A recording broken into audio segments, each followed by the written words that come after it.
Good morning, Heart and Soul. So, although I'm not speaking today, I have kind of inserted myself to do a bit of a promotion. Many of you, and I feel like this is special. The way all of this coincides is is essential for us to make note of. I have in my hand the first combo issue of the Science of Mind magazine. So it is both the November issue and the December issue. And many of you are aware that print work is changing in the world. When we got the notice that even Oprah was no longer publishing a monthly magazine, she now publishes quarterly. That gives you a sense of the notice we're being put on. So I am speaking to you right now on behalf of Heart and Soul, but also on behalf of Centers for Spiritual Living. And it's because the magazine, the Science of Mind magazine, needs a level of support. Couple of things. One, I'm asking you to subscribe. So you can subscribe for a print edition that they will mail to you. And I think that's like $36. I believe we have a slide for that. I don't see it up yet though. It's $37 a year for the print, but there's also a digital version that is $15 a month. So I encourage you to do this. And here's part of why. Part of the Heart and Soul legacy is that Dr. Sean Ginwright is on the cover. Um, in it's is his connection, work, participation, support of Heart and Soul that brought Dr. Sean to the awareness of Centers for Spiritual Living. And then it didn't take much else. Let's just say that. We hired him for our ministers' council. I was co-chair at the time to do our retreat. And it, of course, was brilliant. All I had to do was mention his name and his work. And so he is the Centers for Spiritual Living spiritual hero for 2023. So we definitely want that. We definitely want that. I have asked them to send us some copies. Here's the deal. When you subscribe, let us know. Send an email to info@heartsoulcenter.org, and because we want to track it. But I also want to know that you subscribed. Subscribing now will get you certainly the online, but it will not, it's a little late to get the print copy, but I've ordered some. So if you subscribe, then we'll work it out so that you can also get a copy of the magazine. And here's the shameless, my column is in there on page 9 in this edition, but here's the shameless plug here. For the February issue, which will be the January-February issue, I have written the Black History Guide, the February guide, so the daily guide I wrote, and I want us to have that. So that's another reason why I want us to subscribe so that we have firsthand, and we'll be working with that throughout February as well. Yes? Yes. So remember to subscribe and then let us know that you have so we can transact the rest of our business. But also, I want to keep up with how this thing is working and whether y'all really want to play this game. Yes? Yes. So there's just a couple of other announcements that we want to do. Ron, if you will join me. Ron is has been the lead for our website circle forever. I'm just going to call it that rather than try to do any arithmetic in my mind, and has been such a gracious and willing lead. And so there's some recent developments that Ron is going to share with us. Thank you, Dr. Andriette. Good morning, family. A lot's been happening. I am absolutely delighted to announce we have a newly formed website circle. Yes. And I'm gonna take a moment to introduce the members. Practitioner Damali Robertson,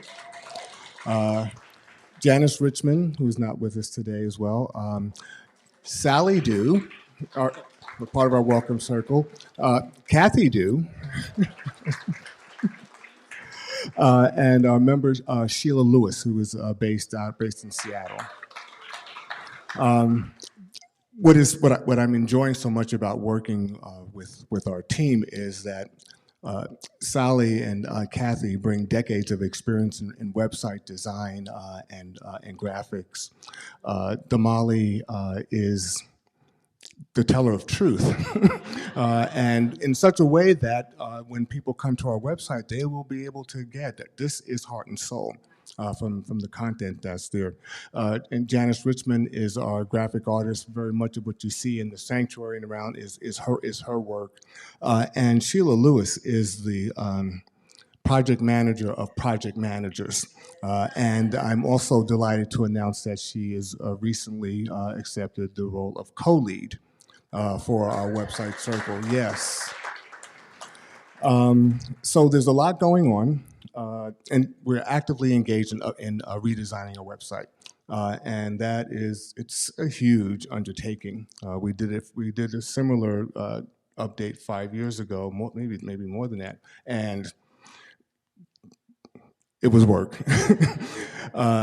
But I'm excited at the progress that we're making with this go around. We're conducting listening tours so that we can get feedback and input from our family, from the community, and in addition to that, there's going to be more things that are going to be revealed at our annual meeting in January. So, wonderful things happening. Looking forward to having a more engaging and uplifting and informative website, not just for our community, but for anyone that is looking for a spiritual home, which should, but should be this one.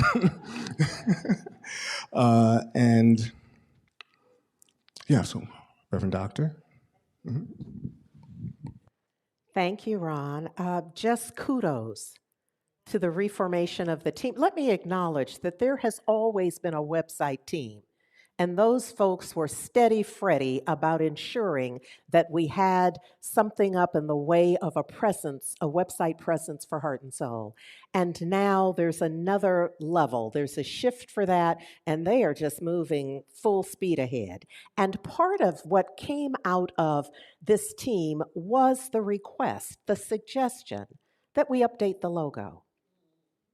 And our logo has been, we know there have been some iterations over from the very beginning. The first iteration was a result of, the change was a result of how difficult it was to reprint our original logo in the best form. It was several layers and it was just hard to keep up with. The next one we love, it's the one that's up there. We've been doing that for a good while now.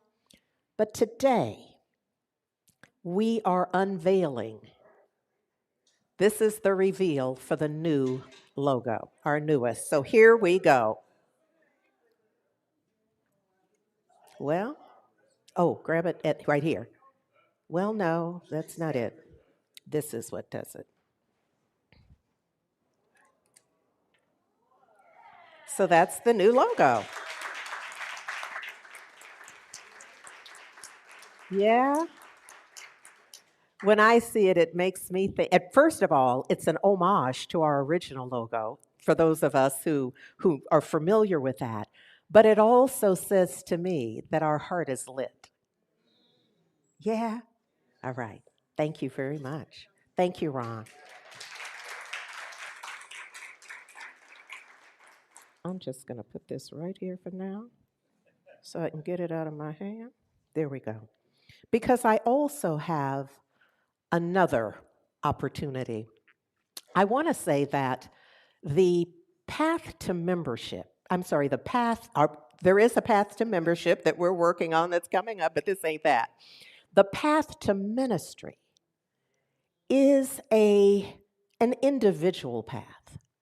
It's a path that my path looks very different than many of my colleagues. And it is simply an individual path that has I liken it to a garden. So seeds are planted, and sometimes there's weeds around, sometimes other stuff that we didn't know was planted there pops up. The bottom line is that ultimately there's something quite magnificent that unfolds, and heart and soul.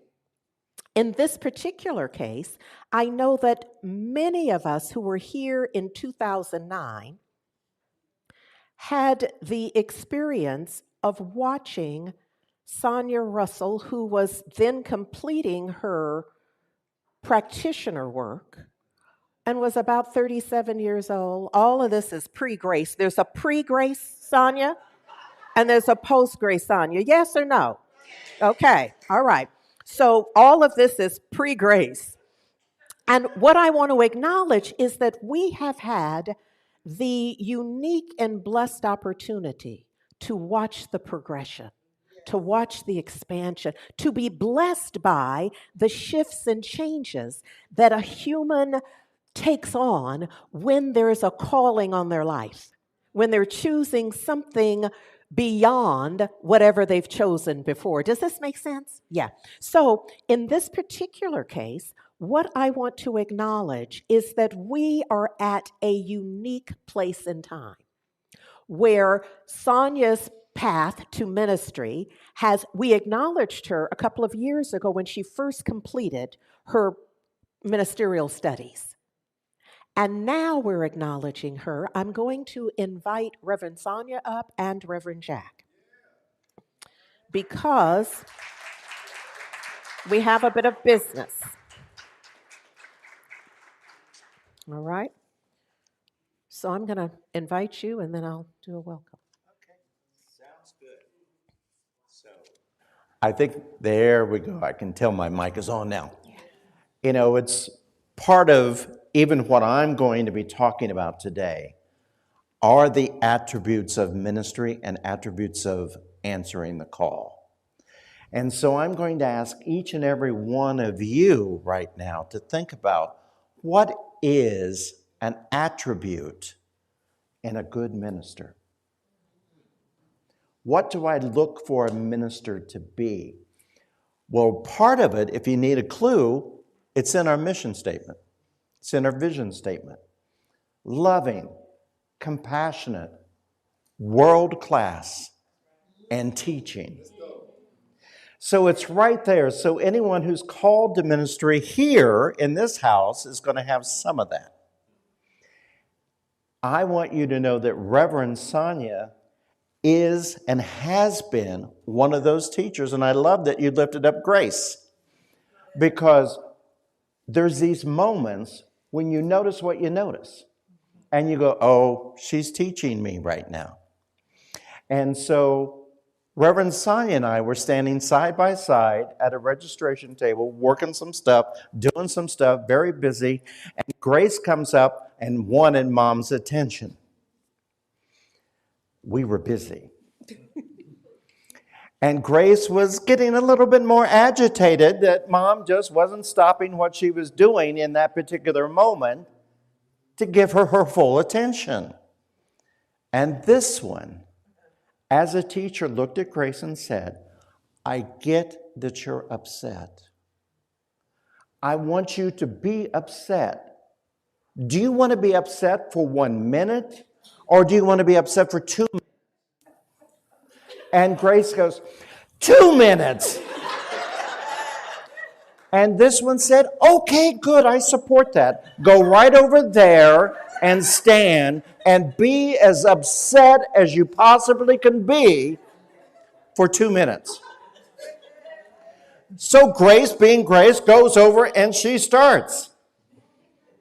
And after just a little bit of time, she looked back at her mom and said, is it 2 minutes yet?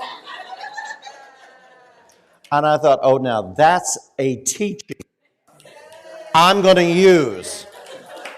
It teaches us to be in the now, acknowledge what is, and be willing to let it go. So with that, I'm going to trade places with you and let you stand between us as we, on behalf of the Board of Trustees, Leadership Council of Heart and Soul, acknowledge you as our beloved staff minister.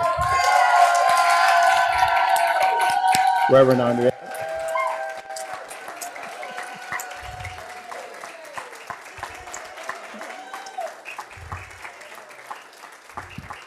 So I love that you're already standing. If you would now outstretch your arms. And we have our hands out towards Reverend Sonia because this is our way of extending our heart. It's to represent the extension of our heart and our welcome to you. And so we say, and I'm going to ask you to simply repeat after me, please. Reverend Sonia, we see you. Reverend Sonia, we see you. We have seen you across time. We've seen the twists and the turns. We've watched you rise. And we hear you. We love you. And we thank God for you. And we welcome you as Heart and Soul's newest staff minister. Yay!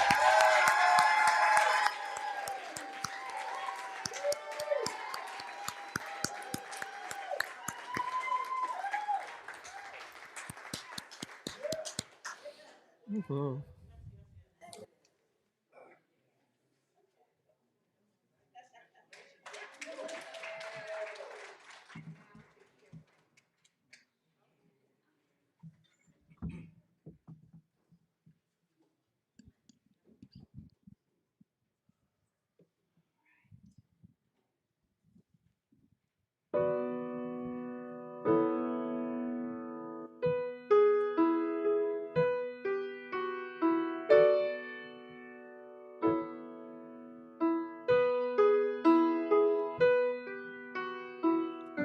In my pain, there inside my weakness is the seed of something greater in me, and the shame of not choosing higher and all the disappointing moments fade into God, and no mistakes have been made in God.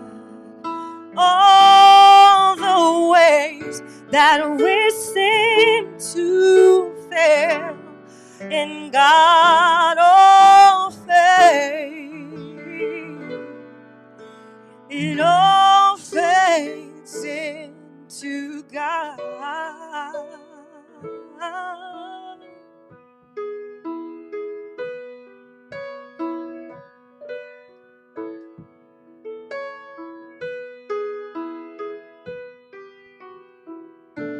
No choice, prisoner of anguish in a jail of I'm so lonely, a jail of all is lost, but the stars shining to remind us the seed will need the darkness to change into new life, and no mistakes have been made in God. All the ways that we seem to fail in God all fade. It all fades into God. Oh yeah, yeah, yeah, yeah, yeah.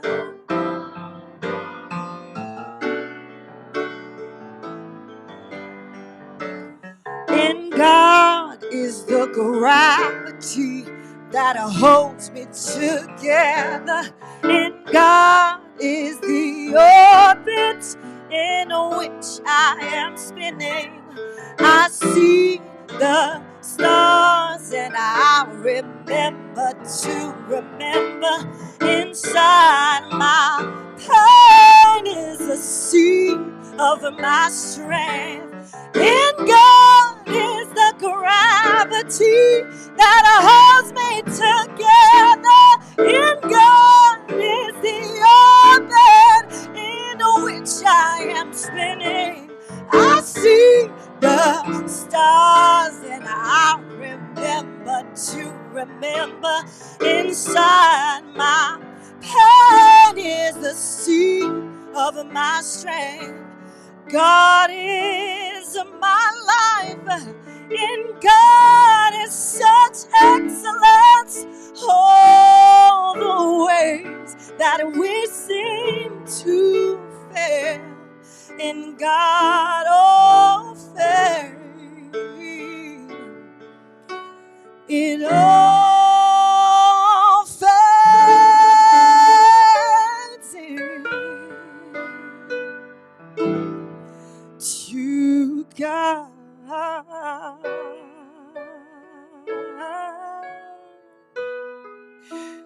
It all fades into God. It all fades into God. Into God.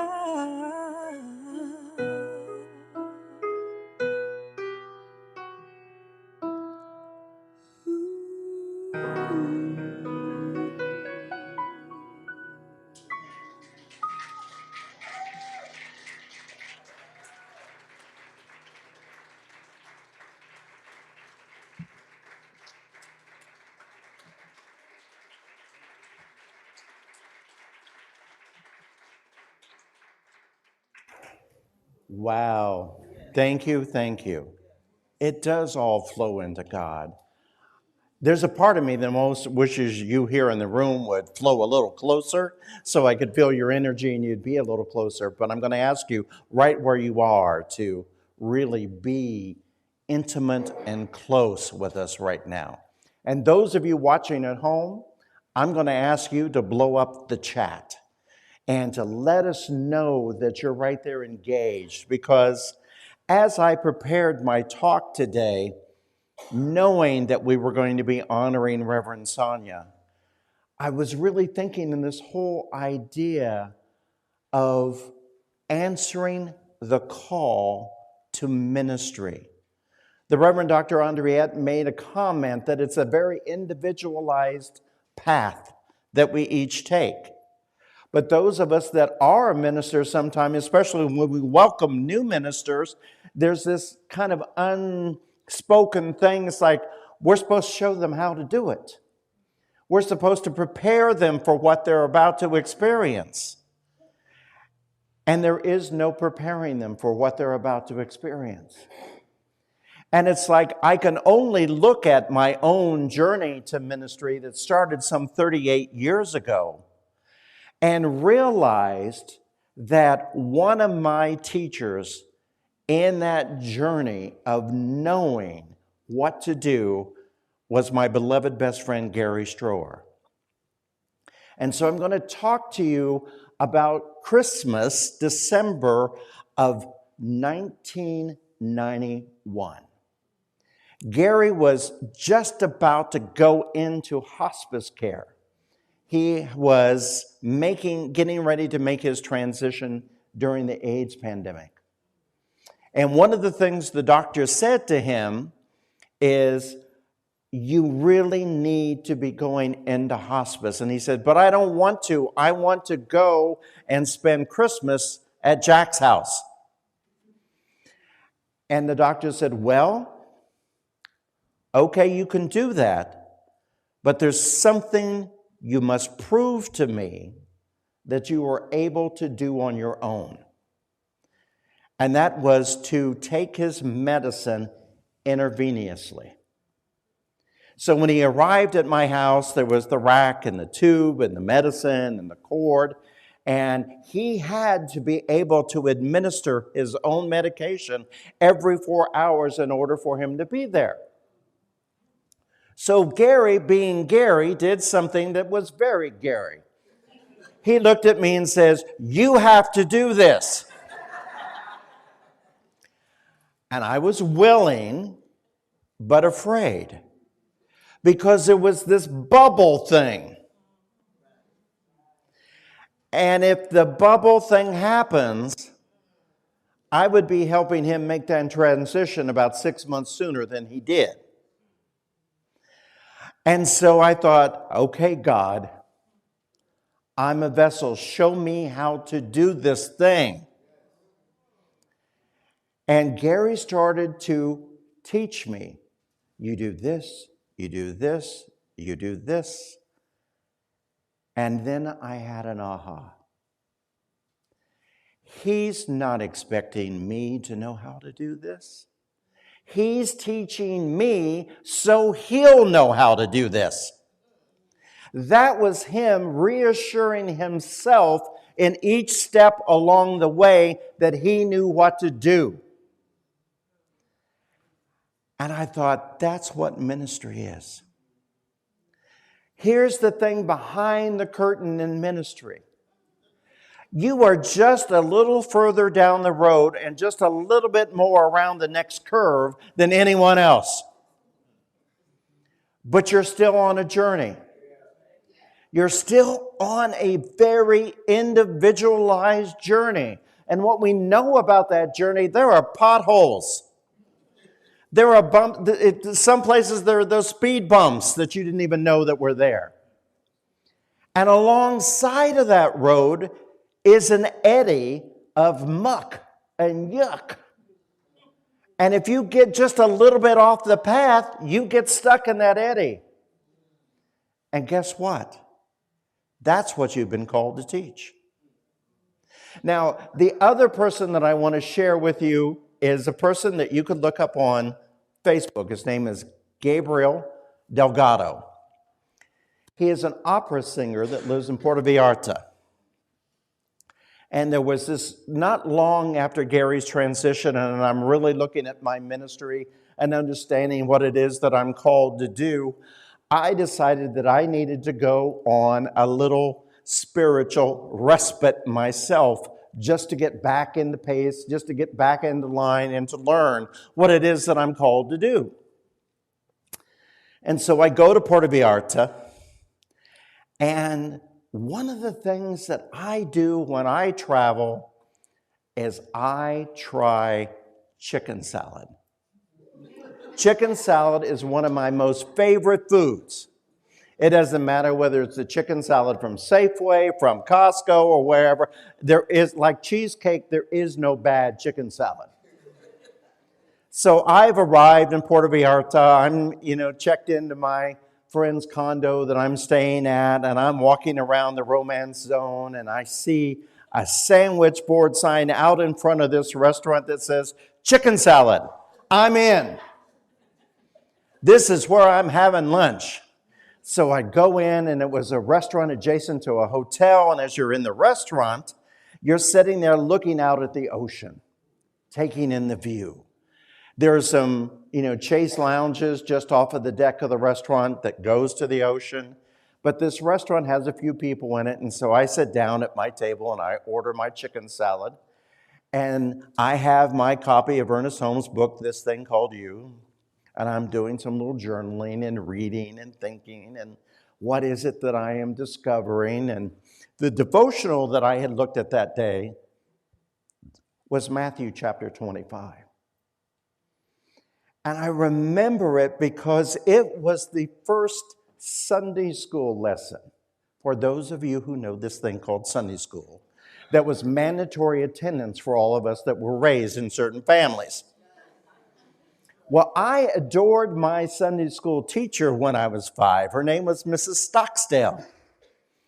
And she was the first teacher that I really paid attention to because she made learning so interesting. She was an educational teacher, not unlike the Reverend Dr. Andriette Earl, that kind of brings you into the lesson and makes you want to know a little bit more. And so she was the first one who I heard say out loud, you know there's really only one gospel that you need to follow. And it is the gospel taught by the master teacher, Yeshua, who the world came to call Jesus, where he said and told them that the time will come where the king will come and separate those on the right and say, you clothed me when I wasn't clothed. You fed me when I wasn't you fed me when I was hungry. You taught me what I needed to be. You visited me when I was in jail. And they looked at him and said, but when? When did we ever see you that way? And he said, for as much as you did it to one, you did it to all. And it was like, she says, that's all you need to do. Now, she said, that's all you need to do to be a good Christian, but that's all you need to do to be a good person. So I'm sitting there and I'm writing this lesson and I'm thinking about that. And it's like, okay, feed the hungry, clothe the unclothed, visit those that are incarcerated. Can I do that? How do I do that? And I kind of glanced over and looked at an adjacent table, and there was this young man sitting at this table that had like 8 books and a notebook, and he was reading and copying and reading and copying and reading and copying.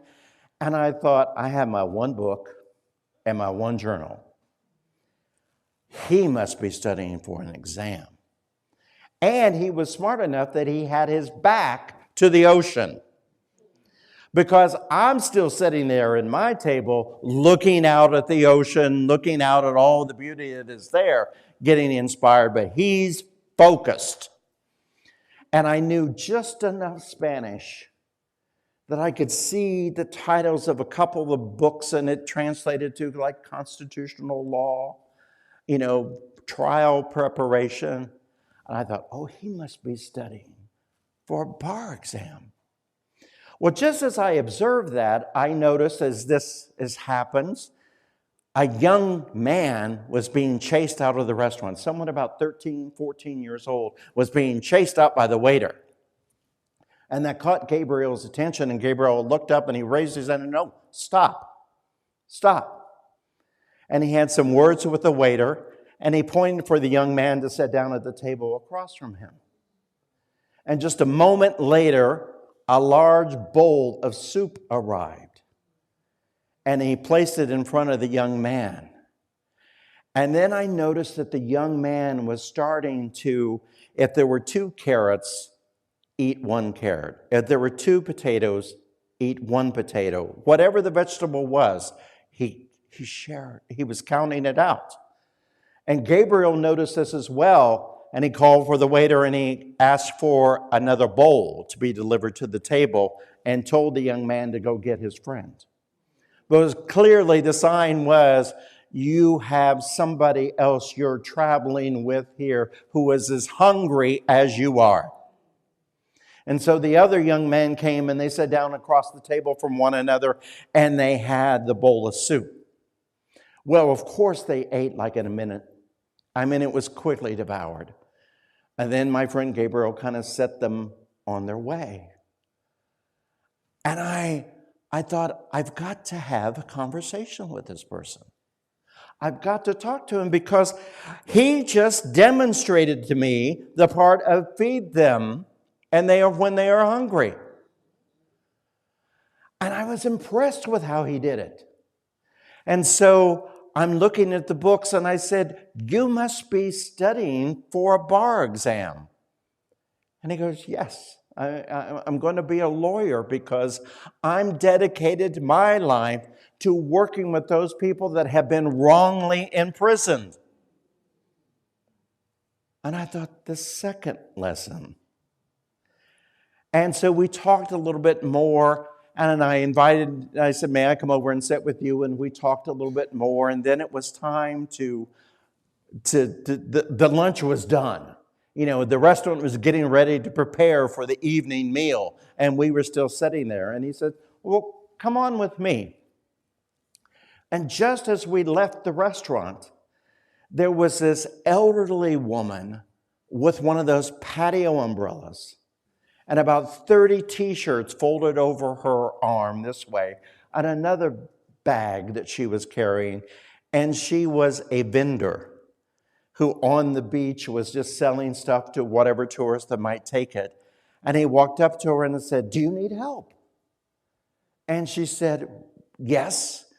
And he turned and immediately handed me the umbrella, took the t-shirts off of her arm, grabbed the bag, but before he moved, he purchased 2 of the t-shirts and 2 of the flip-flops and turned and called to the 2 young men that were still on the beach and gave them a shirt and a pair of flip-flops. And I thought, and I needed clothes, and you clothed me. And so we start to walk up this cobblestone street, up this hill to the top of the road, and he hailed a taxi cab and put this woman's belongings in the cab, put her in the cab, and paid for her to go on her way home. And I said, "You are who I've been praying to meet. You are the teacher that have been called to teach me how to put into action this verse that I was aware of many years ago as being the signature thing that I needed to know when I was answering the call to ministry." And we talked more and more and more and more into that evening. And it was like-minded people. One of those people where you get what Iyanla Van Sant says when people come into your life for a reason, a season, and a lifetime.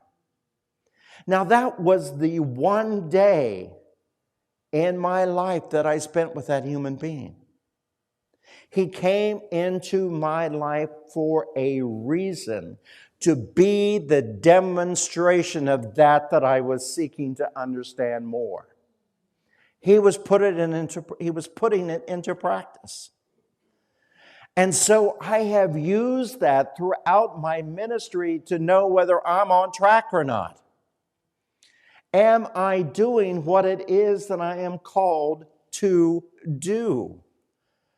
And I call upon Gary from time to time to remind me that as ministers, we are called to teach that we must learn. And so if you feel any call in your life, what I want you to know is think of it as if you were going to teach it.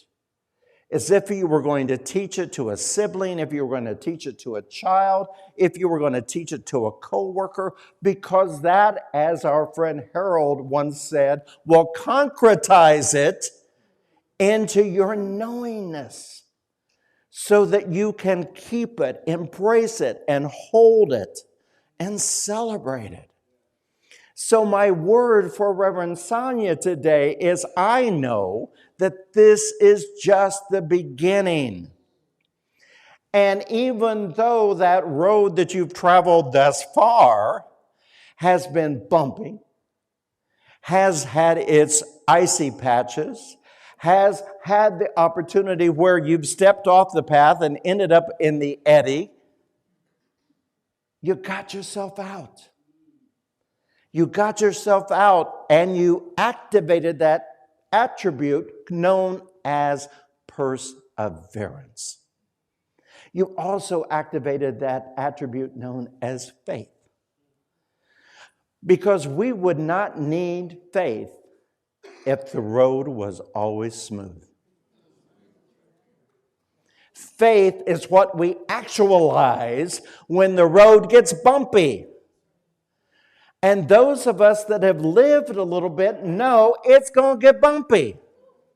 There's going to be some curves that you did not expect. There's going to be, somebody's going to change the lanes. You know, and so it's our faith is what we call upon in our life to know that we can transcend whatever shows up. Now, here's the thing that I've realized in my ministry. I've never asked another human being, how can I better be your minister?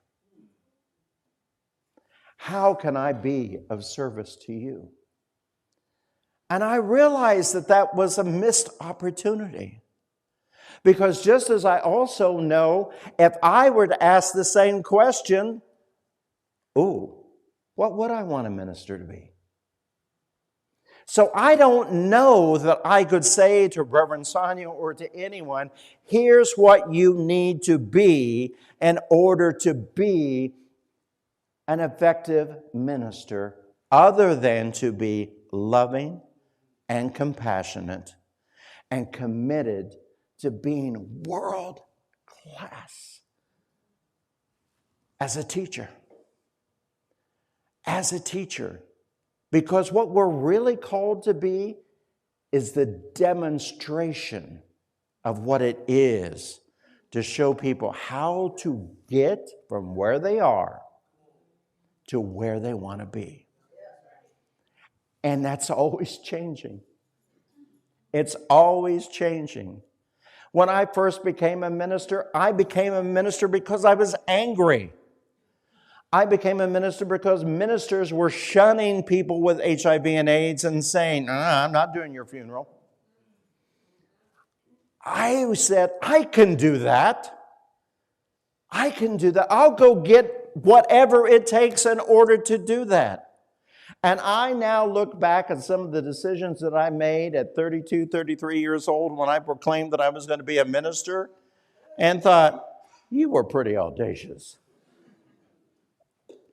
But I did it anyway. And so the other secret to being an effective minister, an effective practitioner, effective congregant at Heart and Soul Center and Light is to be willing to do it anyway. If you think you're not enough, that's the lie that in some congregations they would say the enemy wants you to believe. Don't believe it. You wouldn't be where you are right now unless you were enough. So all you can do is show up anyway and trust this process that faith will stand up and show you, say this, do that, extend that arm.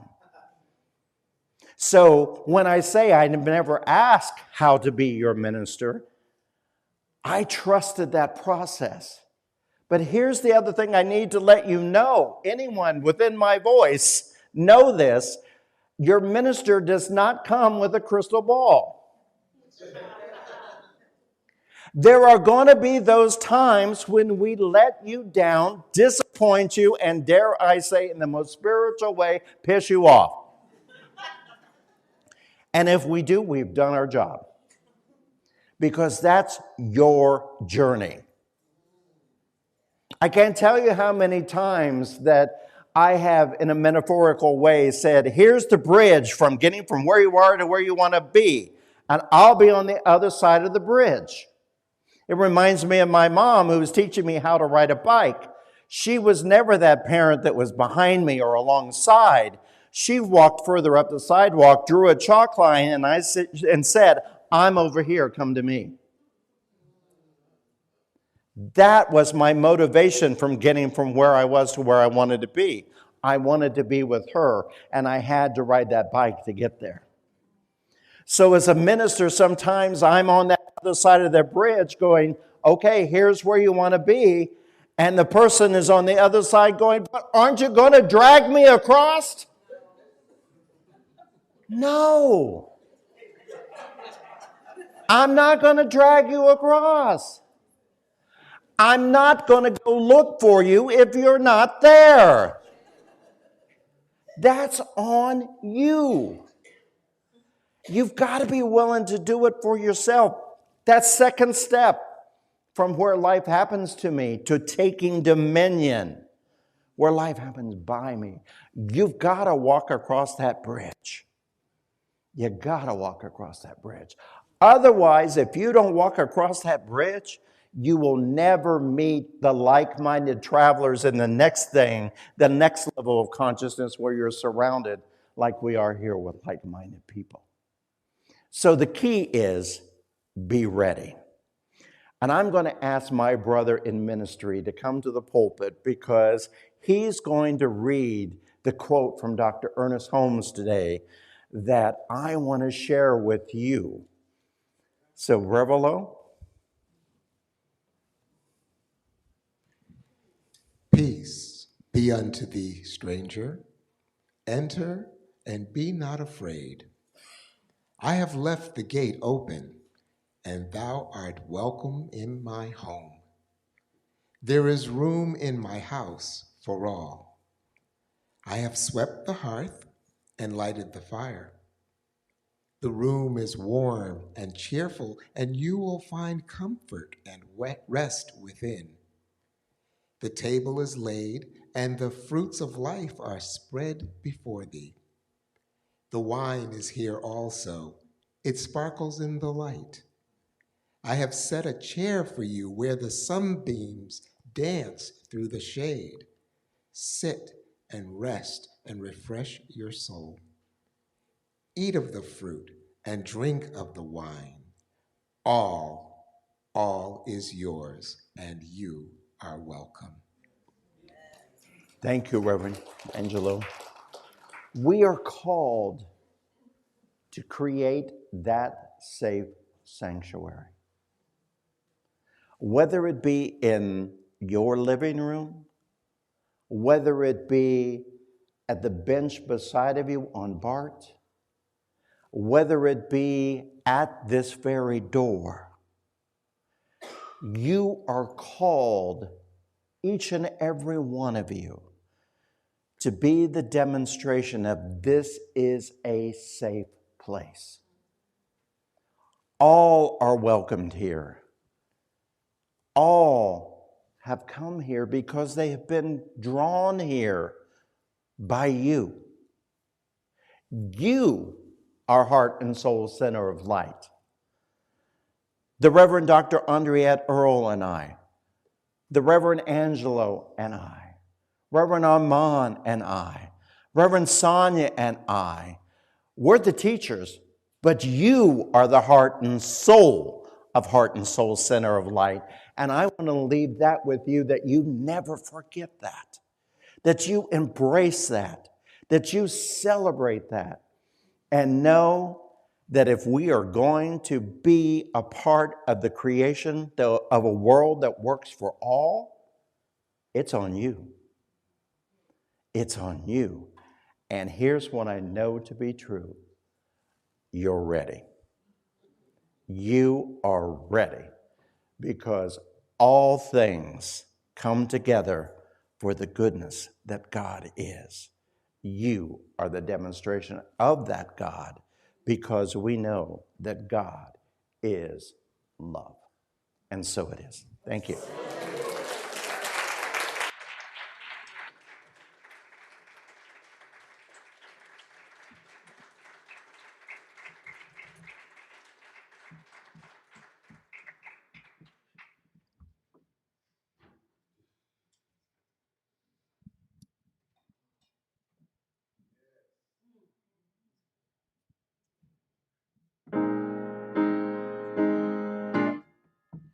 There is a power, a presence, one life of all, and no other power can exist outside of the infinite. One love, there can only be God's love. Oh yes, I know that I walk. Oh yes, I walk in the love of God. There is a wisdom, a knowing, a loving, and a truth. Whatever you need to know will come in God's way for you. Just say, until it's yours, I'll pray. I won't move until I know, oh, that I walk in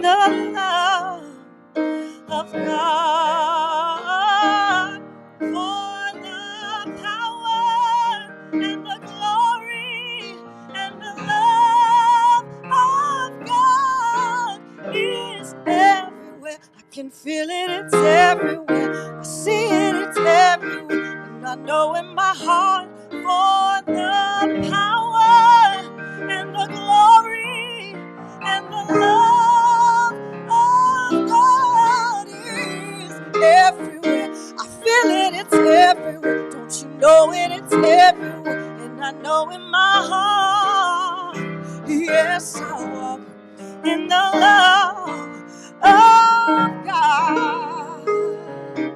There is a power and a presence, one life of all, and no other power can exist outside of the infinite.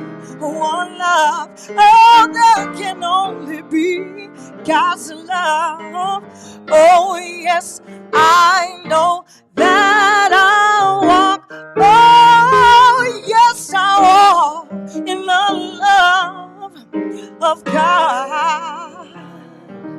There is a wisdom and a knowing, a loving and a truth. Whatever you need to know will come in God's way for you. Just stay until it shows. I'll pray. I won't move until I know, oh, that I walk in the love of God. For the power and the glory and the love of God, it is everywhere. I feel it, it's everywhere. I can see it, it's everywhere. And I know in my heart, yes, the power and the glory and the love of God is everywhere. I see it, it's everywhere. I feel it, it's everywhere. And I know in my heart, yes, I walk in the love of God.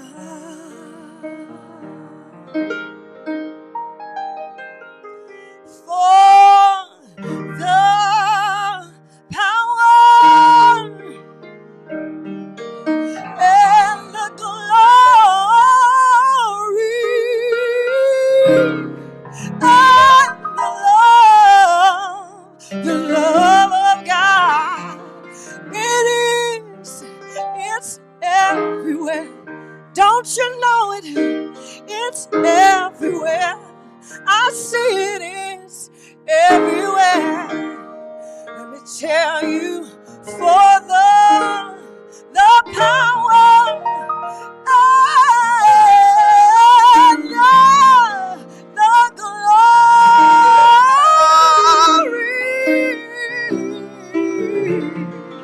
My God is everywhere. Don't you see it? It's everywhere. Can't you feel it?